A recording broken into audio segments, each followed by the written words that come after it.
Un cordial saludo a todos los oyentes de Radio María. Un día más, con la gracia del Señor, proseguimos el comentario del Catecismo de nuestra Madre la Iglesia. Habíamos terminado el último día el apartado referente que explicaba lo que es el mérito. Y ahora entramos en un nuevo apartado a partir del punto 2012, que tiene como título La santidad cristiana. El primero de estos puntos, el 2012, son 5 puntos que dedica a este tema de la santidad cristiana, y el primero, el 2012, es una cita literal de la carta de un texto de la carta de San Pablo a los Romanos, capítulo 8, versículos del 28 al 30. Han incluido literalmente ese pasaje de San Pablo y lo han convertido en el punto 2012 del Catecismo. Dice así: sabemos que en todas las cosas interviene Dios para bien de los que le aman. A los que de antemano conoció, también los predestinó a reproducir la imagen de su Hijo, para que fuera Él el primogénito de muchos hermanos. Y a los que predestinó, a esos también los llamó. Y a los que llamó, a esos también los justificó. A los que justificó, a esos también los glorificó. Bien, es un texto que habla de una manera tan clara, ¿no?, pues de la vocación a la santidad cristiana, pues que la Iglesia sencillamente ha querido partir de la palabra de Dios misma antes de hacer formulaciones nuestras propias, ¿no?, en este punto 2012. Dividimos en 3 partes estos versículos de San Pablo a los Romanos para comentarlos. La primera parte dice: sabemos que en todas las cosas interviene Dios para bien de los que le aman. Sabemos que en todas las cosas interviene Dios para bien de los que le aman. O sea, es decir, que nuestra fe nos da una sabiduría, tenemos un conocimiento profundo de Dios. Él se nos ha revelado de una forma en la Sagrada Escritura, de manera que tenemos la conciencia clara de que hay una providencia que guía toda nuestra historia. Una providencia en la cual podemos decir verdaderamente que Dios no solo creó el mundo, sino que cuida de él y lo guía. Dios no solo nos lanzó a la existencia y luego se desentendió de nosotros, no, sino que Dios nos acompaña, y Él de alguna manera está dando un sentido a esta historia en la que estamos insertos. Dios no es como, podríamos decir, no podría ser comparado al relojero, que el relojero diseña un reloj, lo crea, lo construye, y una vez que ya lo ha terminado, pues lo pone en venta, y ahora ya, pues el relojero que hizo un reloj, ahora ya no tiene ni idea dónde está el reloj aquel que construyó. Dice, lo mismo lo compró un extranjero y ahora ese reloj pues está en América, y yo no tengo ni idea de qué fue aquel reloj que yo construí. No, Dios no es ese Dios relojero que nos crea y luego nos pone en marcha y ya se desentiende de qué ha ocurrido con nosotros. No. Dios es un Padre providente que no solo nos ha lanzado a la existencia, no, sino que Él tiene un plan de amor. Él tiene un proyecto providente.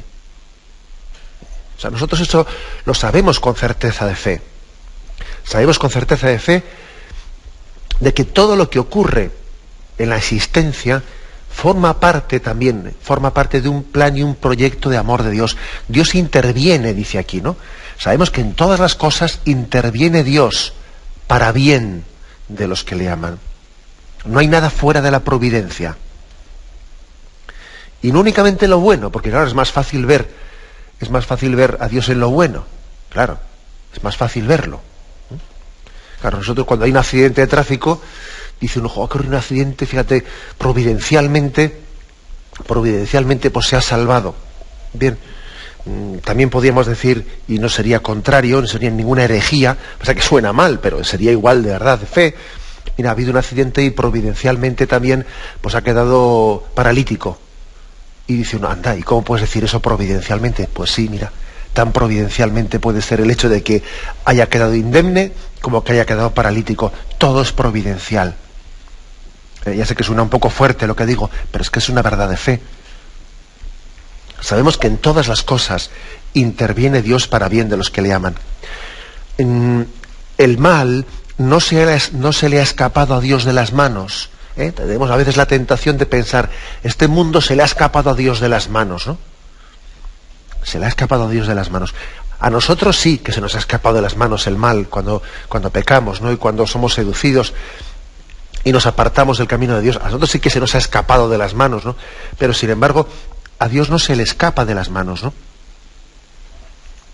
Por lo tanto, la afirmación primera es, sabemos, pues por la revelación, que Dios no solo es creador, sino que es Padre providente y tiene un designio para todos nosotros. Y ese designio, como ahora vamos a ver, es que seamos santos. El designio que tiene es, pues, consumar la imagen de su Hijo en nosotros. Ahora lo vamos a ver. Entonces, me fijo en una palabra. Dice, sabemos que en todas las cosas interviene Dios. O sea, hay una intervención de Dios. Bueno, yo ya sé que hay que explicar esta palabra, esto de que Dios interviene, y hay que matizarlo. Por ejemplo, pues no dice, parece que la palabra intervención se distingue, se matiza y se distingue de otro tipo de palabra que podría ser como si Dios directamente te enviase una cosa. Vamos a ver, por ejemplo, es apropiado utilizar el lenguaje de que Dios me ha enviado una enfermedad. ¿Es adecuada esa palabra? Dios me ha enviado un cáncer. ¿Eso es adecuado hablar en esos términos? Hombre, vamos a ver, por supuesto que muchos creyentes utilizan esa palabra y sin duda alguna la utilizan con un espíritu pues muy adecuado y con una confianza grande en la providencia, ¿no? Pero es cierto que igual habría que distinguir dos niveles. No es correcto decir Dios me ha enviado un cáncer, por cuanto las leyes naturales tienen su propia autonomía, y ese cáncer pues ha venido fruto de que ha habido unas células que se han desgastado, toda la creación natural es limitada, y como limitada que es, pues también tiene responde en causa y efecto, pues ese cáncer concreto, no a una decisión de Dios positiva que dice voy a enviarle un cáncer a nadie, no.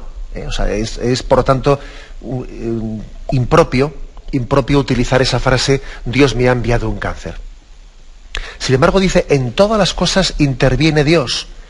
¿Qué quiere decir esto? Pues que aunque Dios no te haya enviado ese cáncer, sin embargo algo quiere decirte Dios en esta situación. Esto no se le ha escapado a Dios de sus manos. Esto Dios lo ha integrado en el plan de salvación que tiene para ti. Dios se sirve perfectamente de ese acontecimiento natural, se sirve de ese acontecimiento natural para llevar a término la obra de santidad que Él quiere hacer contigo. Por eso está muy matizada esa expresión, en todas las cosas interviene Dios. No dice te las manda Dios, fíjate, no dice te las manda. Dice, en todas las cosas interviene Dios. No se le ha escapado nada de sus manos. Aunque, como digo, pues cuando el pueblo cristiano, pues lleno del sentido de la confianza en Dios, utiliza palabras como el Señor me lo dio, el Señor me lo quitó. Bendito sea el nombre de Dios, ¿no?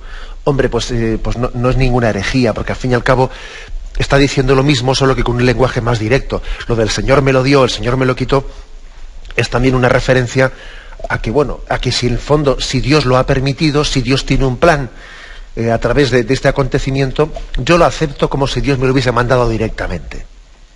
A veces se utiliza el lenguaje de una manera directa, Dios me lo ha dado, ¿no? Si yo le he pedido una gracia y de sanación, Dios me la ha dado. Si he recibido una enfermedad, Dios me lo ha dado. Casi ni se distingue el Dios ha intervenido o Dios en su providencia conduce con que Él me lo ha mandado directamente. Bueno, bien, pues cuando una persona tiene ese sentido de fe y lo afirma directamente, pues como como lo hacía Job, ¿no? Dios me lo dio, Dios me lo quitó, pues está bien, no es ninguna herejía. Pero bueno, podríamos matizar y deberíamos de matizar en este sentido que he dicho yo, que el texto bíblico no dice todas las cosas me las manda Dios, dice en todas las cosas interviene Dios para bien de los que le aman. Dios está conduciendo, ¿no? Él es el Señor de la historia. Fijaros cómo el refranero castellano tiene expresiones hermosísimas, ¿no? Dios escribe derecho con renglones torcidos. Ese es un refrán en el que reconoce a Dios como el Señor de la historia. El Señor de la historia y el Señor de mi historia personal. Dios escribe derecho con renglones torcidos. No hay mal que por bien no venga, etcétera, ¿no? Una serie de refranes que están reconociendo pues este principio de la sabiduría cristiana. Dios que conduce, ¿no? Por eso el creyente tiene una gran confianza en Dios. Además creo que esto es muy propio y muy específico de la fe cristiana, en un Dios providente que nos cuida.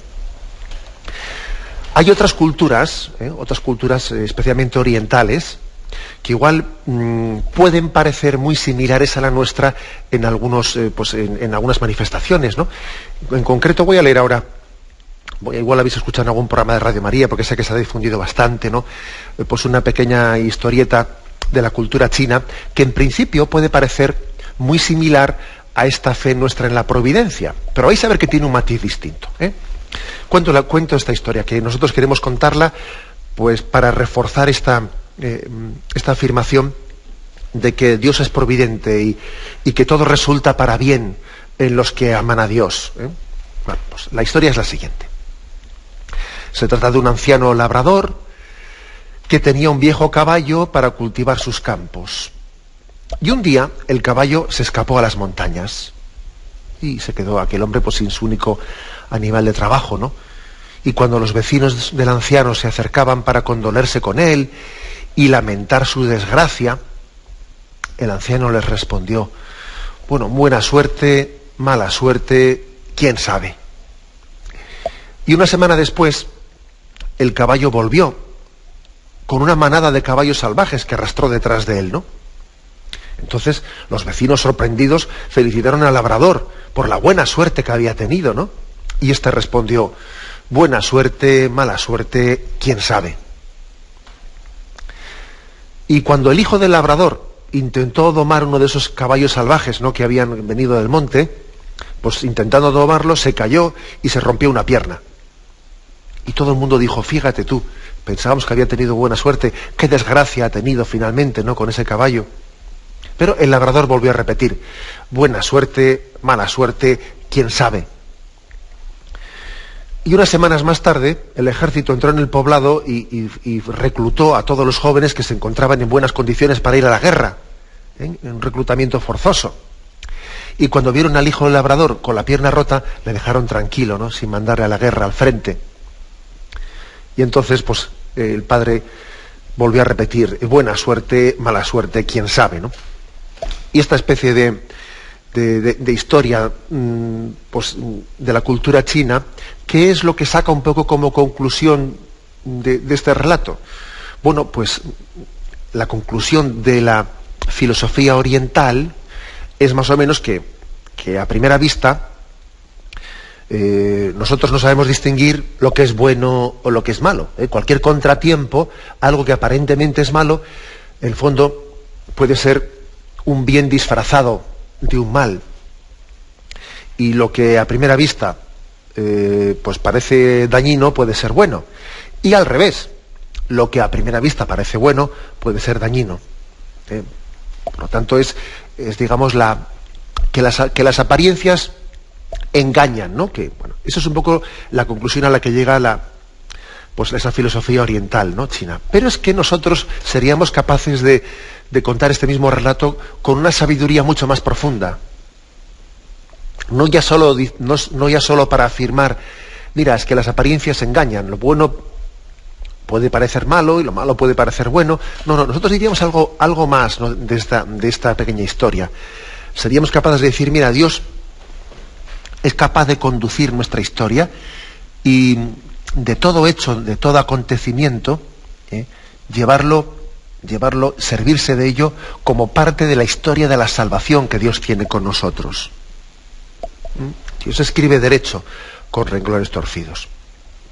Dios es todopoderoso, no solo para crearnos, todavía manifiesta Dios más poder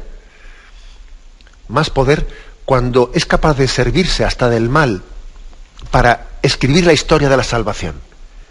Más poderoso es Dios cuando hace eso que cuando crea el mundo de la nada. El máximo poder Dios lo expresa cuando se sirve hasta del pecado del hombre para llevarnos, a través de nuestra historia de pecado, llevarnos a una historia de salvación. Ese es el máximo, porque fíjate lo que fue el máximo pecado que se ha cometido aquí ha sido el asesinato, la ejecución del Hijo de Dios en la cruz, de la mayor de las injusticias que jamás se han cometido, ¿no? Y Dios se ha servido de ese acontecimiento injusto y pecaminoso, ¿no?, para traer la salvación al mundo. Luego, aquí se demuestra el poder de Dios, ¿no? Ahora bien, para entender esto, ¿no?, para entender correctamente y adecuadamente por qué tenemos tanta fe en que, como dice aquí San Pablo, sabemos que en todas las cosas interviene Dios para bien de los que le aman, para tener esta sabiduría cristiana hay que tener una cosa muy clara, es que el fin de esta vida al que Dios quiere conducirlo todo, es la gloria de Dios y el bien de nuestra alma. Mira, es que lo único importante es eso, ¿sabes? No importa tanto pues que te hayas quedado con caballo, sin caballo, como decía esta historieta, que te hayas quedado con la pierna rota o sin la pierna rota. No, lo importante no son esas circunstancias. Lo importante es que en medio de esas circunstancias Dios te quiere hacer santo. Te quiere purificar. Te quiere desprender de cosas que te están estorbando en el fondo, aunque tú no te des cuenta. Y quiere que tu vida sea para gloria de Dios y bien de tu alma. Es que, claro, confiar en la providencia de Dios, para poder hacerlo, es muy importante que entendamos que el único fin y la única meta verdaderamente importante de nuestra vida es la santidad. Todo lo demás, en tanto y cuanto me sirva, pues bien. Y en tanto y cuanto me esté estorbando, pues mira, Dios se encargará en su providencia de desprenderme de ello para que pueda ser más santo. O sea, que es que esta afirmación parte, ¿no?, de una convicción de que la meta y la finalidad de nuestra vida es la santidad. Y Dios se encarga de pulirnos para que al final esa santidad sea cierta y verdadera. Dios se encarga de pulirnos y de podarnos. Y a veces la poda es un poco dolorosa. Igual también que el escultor tiene que ir quitando aristas y tiene que ir lijando y limando. Pero al final, al final, eso que Dios persigue, su plan último, ¿no?, pues es la santidad de cada uno de sus hijos. Tenemos un momento de reflexión y continuaremos enseguida.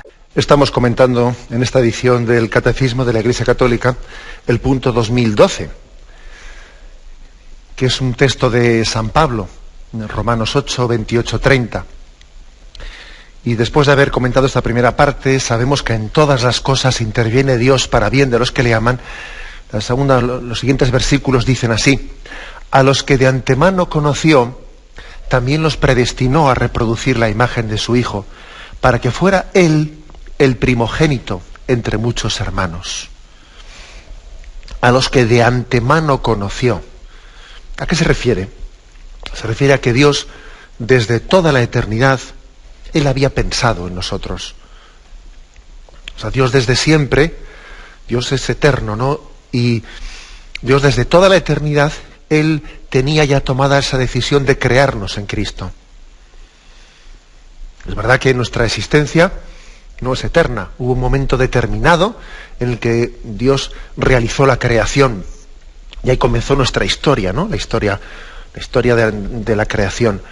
Pero esa decisión de Dios de habernos creado, nosotros estábamos, digamos, en la mente de Dios. Desde siempre hemos estado en la mente de Dios. Porque formaba parte del plan de Dios desde siempre, desde toda la eternidad, la encarnación de su Hijo Jesucristo. La Santísima Trinidad en su seno desde siempre tuvo ese plan de encarnación, de creación del mundo, de creación del hombre y de encarnación. Siempre, desde toda la eternidad, eso estuvo en la mente de Dios. Y también en ese plan de salvación nosotros también estábamos incluidos, ¿no? El Verbo se iba a encarnar pues por la salvación de los hombres. Esto creo que es muy importante, el que seamos conscientes de que nuestra existencia no es una casualidad, ¿eh? No somos un devenir ciego de una evolución. No. Ojo, esto es una cosa importantísima. Independientemente de, digamos, de las formas y de los medios y de los modos y de las leyes naturales que Dios mismo ha querido disponer para la creación del mundo, que ahí no nos metemos ahora, independientemente de las mediaciones, nosotros no somos el fruto de un devenir de unas leyes ciegas, evolutivas, de una evolución. No. Dios siempre ha tenido un plan. Hemos estado en la mente de Dios desde siempre. Dios había pensado en crearnos, ¿no? Y me da igual que... ¿Y qué dice las leyes de la evolución? Y también usted me da igual, porque las leyes de la evolución todavía necesitan más de Dios todavía para explicar pues cómo es posible que de unas leyes naturales sea capaz de surgir el hombre como la cumbre de la creación, ¿no? Con lo cual, mire usted, a mí me es lo mismo macroevolución o microevolución o no sé qué, es que me es igual, porque casi usted todavía me está no desplazando a Dios, sino todo lo contrario. Usted me habla de esas leyes de macroevolución, microevolución, para mí todavía manifiestan más la gloria de Dios. Todavía la manifiestan más. ¿Explico? Con lo cual, la afirmación, ahora no nos metemos en eso, pero la afirmación clara es que nosotros desde siempre hemos estado en el plan de Dios. Y Dios ha creado el mundo pensando que nosotros vamos a reproducir la imagen de su Hijo Jesucristo. Pensó en Jesucristo, ¿no? Encarnado, en el Verbo hecho hombre. Y pensó en nosotros. Y pensó en que nosotros íbamos a reproducir la imagen de su Hijo Jesucristo, para que Él fuese, como dice este texto, el primogénito de muchos hermanos. O sea, por lo tanto, en el plan de Dios, desde siempre, desde toda la eternidad, ha estado el que nosotros seamos hijos en el Hijo, hermanos de Jesucristo, que Él sea nuestro hermano mayor y que nosotros fuésemos sus hermanos menores, ¿no? Fijaros este texto: a los que de antemano conoció, también los predestinó a reproducir la imagen de su Hijo, para que fuera Él el primogénito de muchos hermanos. Siempre hemos estado ligados nosotros al plan que Dios Padre tenía con su Hijo Jesucristo, con el Verbo hecho carne. Y nosotros íbamos a ser como aquellos que fuésemos pequeñas réplicas de su Hijo Jesucristo, del Verbo hecho hombre. Estamos llamados a ser otro Cristo. Estamos llamados a ser hermanos pequeños de Jesús. Él es nuestro hermano mayor. Y el Padre ha querido que la maravilla de la encarnación, del Verbo hecho hombre, tenga en nosotros reflejos, ¿no? Somos reflejo de Jesucristo. Estamos llamados a reproducir la imagen de su Hijo, dice aquí San Pablo. Y a Jesús se le llama primogénito. Claro, la palabra primogénito evidentemente sugiere una cosa, que si hay un hermano mayor, hay hermanos menores. La palabra primogénito sugiere, ¿y quiénes son los que vienen por detrás? Claro, si este es el primogénito, por detrás, ¿quiénes vienen? Bueno, pues nosotros somos los hermanos menores de este primogénito. Y también compartimos la heredad de nuestro hermano mayor, de Jesucristo. Y somos primogénitos. Esta palabra primogénito en la Sagrada Escritura se utiliza con la resurrección, el primogénito de entre los muertos. Jesús ha sido el primero en resucitar a la vida eterna, y nosotros, como hermanos menores, que estamos predestinados en Cristo a reproducir su imagen, nosotros también esperamos resucitar como nuestro primogénito, ¿no? Como Jesús, el primogénito del Padre, resucitó, como nuestro hermano mayor ha resucitado. Y la palabra primogénito no solo se refiere a la resurrección, también se refiere a la santidad, como aquí en ese texto de San Pablo se expresa. Él es el Hijo primogénito, santo. También nosotros, como hermanos menores suyos, también tenemos que reproducir, participar de alguna manera de esa santidad que tiene Jesucristo. Él es el solo santo, pero al mismo tiempo quiere compartir su santidad con nosotros. En resumen, bueno, pues que aquí lo que se está insistiendo es que el plan de Dios, el proyecto primero de Dios, era que nosotros seamos santos. Primero, Dios desde siempre había pensado en nuestra existencia, pero no de cualquier manera, sino en una existencia santa, unidos a Jesucristo, siendo imagen de Jesucristo en nuestra vida. Dios siempre había pensado de nosotros de esta manera.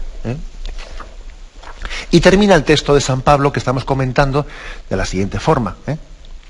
A los que predestinó, a esos también los llamó. Y a los que llamó, a esos también los justificó. A los que justificó, a esos también los glorificó.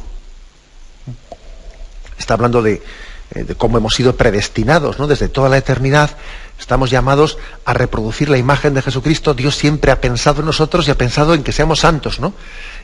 Con la imagen, que tengamos un reflejo de la santidad de su Hijo, Jesucristo. Bien, y aquí, en esta parte final, explicita cómo va a ser eso, ¿no? Cómo se desarrolla ese plan. Y dice 3 palabras. A los que predestinó, los llamó. A los que, por lo tanto, primeramente hay una predestinación, luego hay una llamada, luego hay una justificación y luego hay una glorificación. A los que predestinó, los llamó. A los que llamó, los justificó. A los que justificó, los glorificó. La predestinación, eso de que estamos predestinados desde toda la eternidad, ¿no? Hemos sido llamados, hemos sido pensados por Dios para ser santos. Eso ya lo hemos explicado antes. Ahora, a los que predestinó los llamó. En Cristo, Dios Padre nos ha hecho una llamada concreta. Ha tocado la puerta de nuestro corazón. Porque es que los planes de Dios, Él no ha querido hacerlos sin contar con nosotros. Dios no se impone, Dios se propone. Y toca la puerta de nuestro corazón, como tocó la de la Virgen María, pidiéndole permiso, para que ella fuese la madre del Salvador. Luego, bien, hemos sido predestinados, pero al mismo tiempo somos llamados, y Dios espera de nosotros una respuesta libre. El que te creó sin ti, no te salvará sin ti. Luego afirmamos al mismo tiempo la predestinación, pero al mismo tiempo afirmamos también la libertad del hombre en esa respuesta. Dios te llama, y tú tienes que escuchar esa llamada. A los que predestinó los llamó, a los que llamó los justificó. Aquellos que se han abierto a esa llamada de Dios, por su sangre, hemos recibido la redención, el perdón de los pecados. Y hemos sido santificados, ¿no? Y nuestros pecados han sido borrados por esa sangre redentora de Cristo. A los que llamó los justificó. Y luego dice, y a los que justificó los glorificó. Porque no solo Jesucristo nos ha venido a limpiar nuestro pecado, sino que al mismo tiempo en que nos ha sanado, nos ha elevado, como decíamos en programas anteriores. La gracia de Cristo no solo es sanante, sino que es elevante, nos eleva a la intimidad de la filiación divina, a la intimidad con Dios. Por eso dice, a los que justificó, los glorificó. Cristo no solo viene, ¿no?, de alguna manera a borrar el pecado, viene también a elevarnos y a introducirnos en su intimidad divina. A los que predestinó los llamó, a los que llamó los justificó, a los que justificó los glorificó. Podríamos hacer el comentario de este hermosísimo texto de Romanos 8, 28-30, en el que, sobre todo, lo principal, ¿no?, para hacer una especie como de resumen conductor del texto que hemos comentado, aquí lo principal es entender que todos estamos llamados por un plan providente de Dios a la santidad. Y todo para Dios concurre en ese plan de que Dios haga de nosotros, pues, imágenes de su Hijo Jesucristo. Eso es lo principal. Lo demás es circunstancial. Nosotros en esta vida tenemos el gran riesgo de centrar nuestra atención, nuestra preocupación, nuestra ocupación. atención, preocupación y ocupación centradísimas en lo circunstancial de esta vida. Que si esto me sale como yo pensaba, que no lo había pensado así, yo tenía otro plan, yo tenía esto, pero si todo eso es circunstancial, ¿sabes? Si todo eso es circunstancial, si lo principal es que en medio de toda esa especie de escenario de tu vida, Dios tiene un plan de santificación para ti. Desde toda la eternidad Dios había pensado que tú fueses imagen de su Hijo Jesucristo y que te dejases querer por Dios y que fueses un hijo de Dios confiado. Si eso es lo principal, si lo otro es circunstancial, ¿lo otro qué más dará? Esta es, por lo tanto, no la gran afirmación de San Pablo. Vamos a tener un momento de reflexión y continuaremos enseguida. Continuamos en este programa del Catecismo de la Iglesia Católica explicando un apartado sobre qué es la santidad cristiana y entramos en el punto 2013. No lo concluiremos hoy, pero por lo menos lo introducimos. Dice, todos los fieles de cualquier estado o régimen de vida son llamados a la plenitud de la vida cristiana y a la perfección de la caridad. Todos son llamados a la santidad. Sed perfectos como vuestro Padre Celestial es perfecto. Bueno, llama la atención esta afirmación. No me negaréis que llama la atención, porque claro, poner un ideal tan alto, eso de sed perfectos como vuestro Padre Celestial es perfecto, ¿no? Y además, bueno, si se lo dijese a algunos que parece que han tenido una llamada un poco especial, ¿no? Pero bueno, no parece que se lo diga a las monjas de clausura, no parece que se lo diga a los sacerdotes, a los religiosos, así en exclusiva. No, se lo dice a todo el mundo. Estamos hablando de un mandamiento de Jesucristo, de una llamada a la santidad en la que está incluido todo el mundo. Todos son llamados a la santidad, ¿no? Y esto es un poco, parece que esto, por parte visto, ¿no?, o percibido por parte de este mundo, que parece que ha hecho de la mediocridad su bandera, o de la tibieza, o de las medias tintas, parece que ha hecho de ello su bandera. No hay que exagerar, ¿no? Se dice, ¿no? No hay que ser fanático, no hay que exagerar, ¿no? Claro, esta llamada a ser santo puede parecer una exageración, una exageración. Es curioso, ¿no? Porque yo creo que seguro que habrá muchos oyentes que se están identificando un poco con esto que estoy diciendo, de que en determinados ambientes hablas de la santidad y de que pues queremos ser santos y luchamos pues para llevar adelante ese plan de santidad que Dios tiene en nosotros, y bueno, eso suena, este es un talibán, este tiene un fanatismo, ha caído en el fanatismo, ¿no? Y entonces, claro, una pregunta puede ser, oye, ¿dónde empieza el fanatismo y dónde termina la fe cristiana? ¿Cómo se distingue fanatismo de fe cristiana, que tiene un auténtico deseo de santidad, etcétera, ¿no? Y esto es esa distinción yo creo que es importante, ¿no? Porque mira, uno mira los diccionarios y ve, en algún diccionario, por ejemplo el de Casares, lee el término fanático y dice: el que defiende con apasionamiento creencias o opiniones, especialmente en materia de religión. Bueno, claro, y si esto fuese así, no habría problema en ser fanático. Oye, claro que tenemos que defender con apasionamiento, ¿no? Jesús también fue apasionado, equilibradamente apasionado, ¿no? Pero claro, también si vamos a otro tipo de definiciones, pues encontramos otras definiciones. Por ejemplo, dice fanático, el diccionario de Real Academia, que defiende con tenacidad desmedida creencias, sobre todo religiosas o políticas, está preocupado ciegamente por algo. Y claro, eso ya no es aceptable, ¿eh? Por supuesto que eso de ciegamente o con tenacidad desmedida es algo que ya tiene una connotación claramente negativa. Entonces no cabe duda de que cuando a veces se acusa al ideal cristiano de ser fanático porque nos llama a la santidad, pues hombre, pues evidentemente tenemos que dar una respuesta a tal acusación, ¿no? Lo primero que hay que decir es que fanático no es el que tiene demasiada fe. No hay que exagerar, ¿eh? Hay que creer en Dios, pero sin exagerar. Pero, vamos a ver, ¿cómo que sin exagerar? ¿A qué se refiere eso de sin exagerar? En realidad nadie tiene demasiada fe, nadie tiene demasiado amor. Hay que tener caridad, pero sin exagerar, no. Todos tenemos menos fe y menos amor del que debiéramos de tener, ¿no? La fe es una virtud y por lo tanto es absurdo pensar que uno pueda ser demasiado virtuoso. tiene demasiada fe, demasiado amor. No. Por tanto, no es una cuestión cuantitativa. El problema no está en el exceso de la intensidad de la fe. Pues, de lo contrario, estaríamos llamando fanáticos a todos los santos, incluida la Virgen María. Mira qué fe tuvo, es que fue un poco fanática la Virgen María. Sería el colmo ya, ¿no?, decir tal cosa. Es como si se pensase que el equilibrio religioso es la mediocridad, ¿eh? Hay que ser un poco, hay que creer, pero no demasiado, ¿no? Por tanto, lo que hace malo al fanatismo no es lo cuantitativo, es decir, tener mucha fe. Lo que hace malo al fanatismo es lo cualitativo, es decir, las desviaciones de la fe. Una de esas desviaciones, pues por ejemplo, es la fe ciega.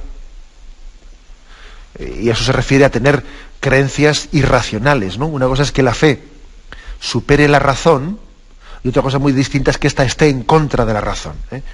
Por ejemplo, cuando un suicida, ¿no?, un suicida en nombre de Alá, lo que sea, ¿no?, hace explotar un coche bomba, tiene una fe irracional.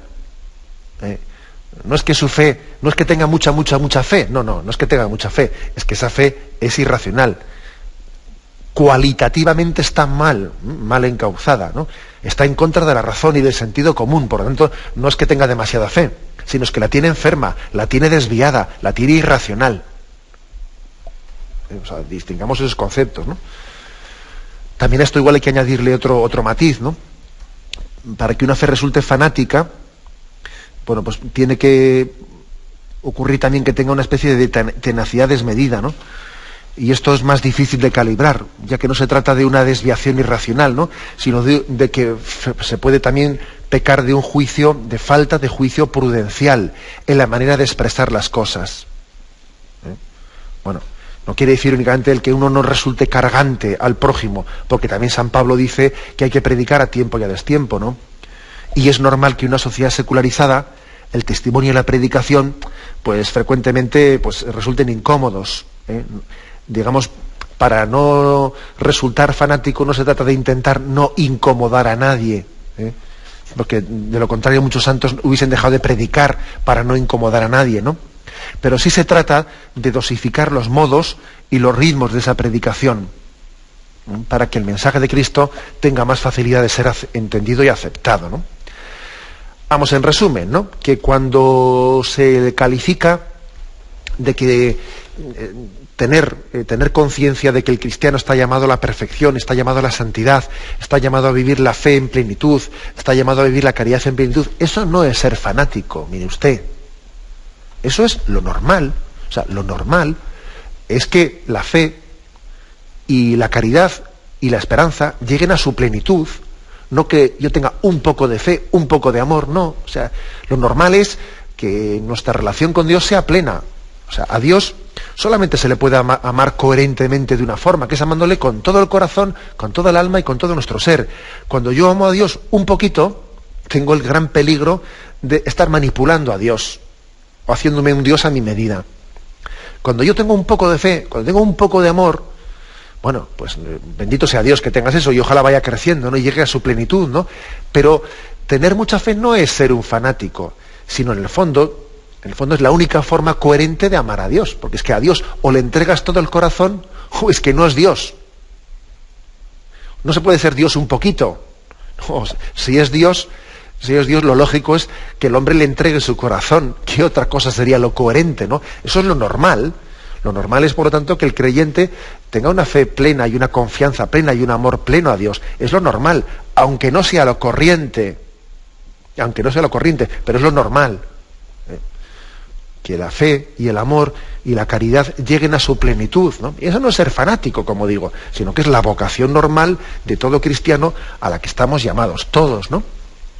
Bueno, dejémoslo ahí. Si Dios quiere, continuaremos mañana con este punto 2013 en el que nos hemos quedado. Bien, me despido con la bendición de Dios Todopoderoso. Padre, Hijo y Espíritu Santo descienda sobre vosotros. Alabado sea Jesucristo.